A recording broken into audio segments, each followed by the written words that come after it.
Welcome to our channel. Today we how to activate Fifth Third debit card online, fast method step by step clearly. Visit the Fifth Third Bank website. Click on the login button located at the top right corner. Enter your user ID and password to access your account. Once logged in, navigate to the Account Services section. Look for the option labeled Activate Card. Click on the Activate Card link. You will be prompted to enter your debit card number. Provide the card number exactly as it appears on the card. Next, enter the last 4 digits of your Social Security number. Follow any additional prompts or security questions as required. Review the information you have provided for accuracy. Once confirmed, click the Activate button. You should receive a notification indicating that your card has been successfully activated. Log out of your account for security purposes. Your Fifth Third debit card is now ready for use. If the page does not load, refresh the browser or try again in a private or incognito window.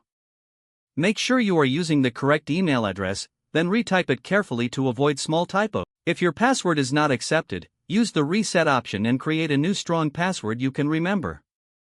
Check your spam folder for verification or security emails, then complete any requested confirmation steps. Enable two-factor authentication if available to improve account security and reduce unauthorized access risk. After signing in, review your profile details so your contact information and settings are accurate and current. If you see an error message, note it down and try again after restarting your device and internet connection. Log out when you finish, especially on shared devices, to keep your account and payment information secure.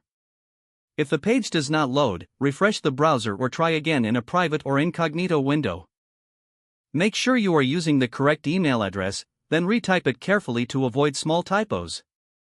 If your password is not accepted, use the reset option and create a new strong password you can remember. Check your spam folder for verification or security emails, then complete any requested confirmation steps. Enable two-factor authentication if available to improve account security and reduce unauthorized access risk. After signing in, review your profile details so your contact information and settings are accurate and current. Don't forget to like this video and subscribe to our channel for more step-by-step tech guides.